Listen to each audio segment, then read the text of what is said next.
North Carolina's coast is one of the many reasons our state is among the most beautiful in the nation. But a changing climate is impacting how our coast looks, perhaps most notably in Rodanthe, where 4 homes have collapsed into the ocean in the last 2 years.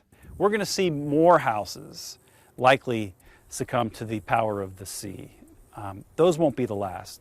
Change on the Outer Banks is natural, but even slight alterations could have major flooding impacts on land just feet above sea level, like the Body Island Lighthouse in Nags Head. The degree to which climate change and sea level rise is exacerbating all of that is hard to measure. But all of the scientists are saying that some of the things that we are starting to see are more and more influenced by sea level rise and climate change every day.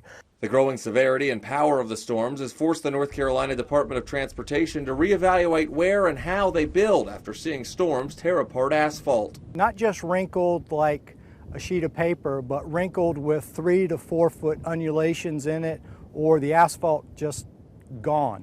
You don't know whether it went out into the ocean or it went out into the Sound. The authors of the North Carolina Climate Science Report say there's no doubt the climate is changing. I mean, there's been interesting arguments about what's the drivers for climate change.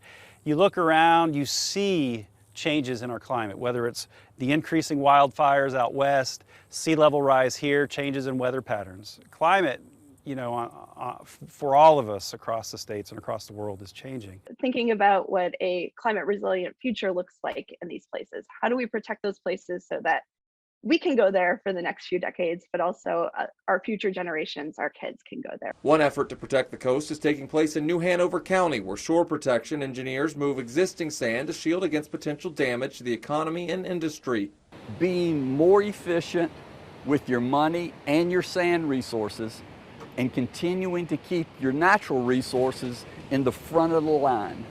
It's an example of investment and adaptation that experts say needs to be more prevalent across the entire coast. And so there are these little pots of money, certainly at the state level, and there's more pots of money that's becoming available at the federal level to begin planning for some of these changes that we're going to face.